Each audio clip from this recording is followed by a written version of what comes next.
स्वागत है सुपर मस्ती एजुकेशन में। प्लीज़ चैनल को लाइक सब्सक्राइब एवं शेयर करिए। अभी हम डिस्कशन करेंगे पार्ट 2 में ट्रिगोनोमेट्री संग्रहण फार्मूला में कोनों की माप का मान ट्रिगोनोमेट्री फंक्शन में क्या होता है। इसमें कुछ याद रखने के लिए होता है, जैसे स्मरण तत्व। साइन का जो मान होता है उसमें उसका मान 0 से हमेशा 1 की ओर बढ़ता है, 1 से ज़्यादा नहीं होता है। 0 से 1 तक होता है तो 0 से 1 की ओर बढ़ता है।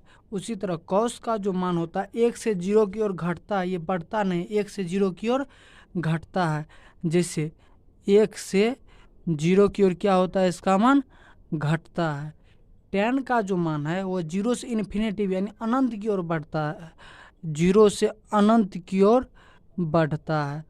कॉट का जो मान है वह इन्फिनेटिव से 0 की ओर घटता है यानी अनंत से नीचे की ओर आता है। जैसे थीटा का मान कम होगा या तो उस अब जैसे थीटा का मान बढ़ेगा तो उसका मान भी अनंत तक जातेगा। जैसे 0 से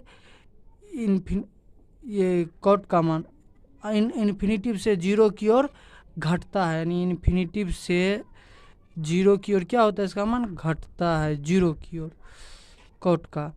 वहीं सेक का मान 1 से अनंत की ओर बढ़ता है, 1 से अनंत की ओर सेक का मान बढ़ता है, 1 से इन्फिनेटिव की ओर। सेम टेन में 0 से बढ़ता है और सेक में 1 से बढ़ता है। कॉस का मान इन्फिनेटिव से 1 की ओर घटता है, इन्फिनेटिव से 1 की ओर घटते जाता है, 1 की ओर घटते जाता है।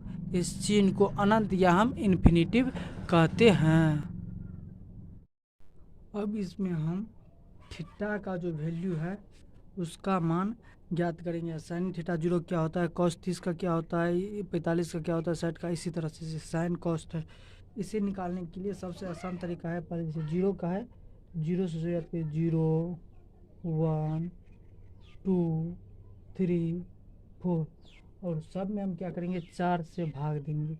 4 4 4 4 4 और इस पे रूट चढ़ा देंगे, रूट रूट रूट रूट और ये रूट हो गया। अब इसको हम क्या करेंगे 0/2 का कितना करेंगे, इसका मान 0 आएगा तो साइन 0 का मान 0। 30 का करेंगे तो इसका मान 1/2 आएगा तो साइन 30 का मान 1/2। यदि 45 का करेंगे तो √2/4 है तो ये क्या हो जाएगा, √2 का √2 है, इसका 2 तो √2/4 है तो इसका मान हो जाएगा 1/√2 यानी 2 का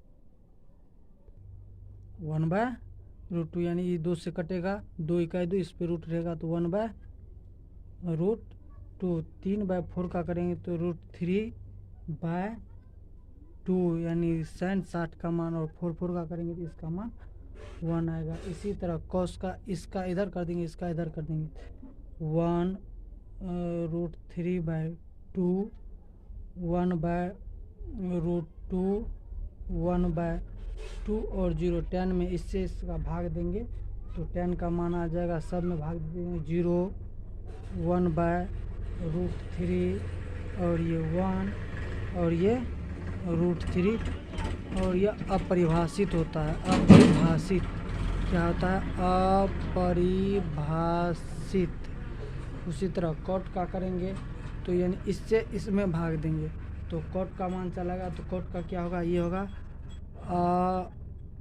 अपरिभाषित। ये मान अपरिभाषित अर्थात इन्फिनेटिव माना जाता है और ये हो जाएगा, या इसी को उल्टा देंगे तो भी आ जाएगा, इसको इस साइड, इसको इस साइड, ये 1 हो जाएगा और ये मान 1/√3 हो जाएगा, 1/√3 हो जाएगा और ये मान 0 हो जाएगा। सेक का उसी तरह सेक का करेंगे तो सेक 0 का मान 1 होगा और यह क्या है कि सेक थीटा बराबर 1/cos थीटा बराबर सूत्र बैठा देंगे, सेक 0 का मान 1, सेक 30 का मान 2/√3 हो जाएगा, सेक 45 का मान √2 होगा और सेक 60 का मान नेट 2 होगा और इसका मान अपरिभाषित हो जाएगा, अर्थात सेक 90 अपरिभाषित हो जाएगा।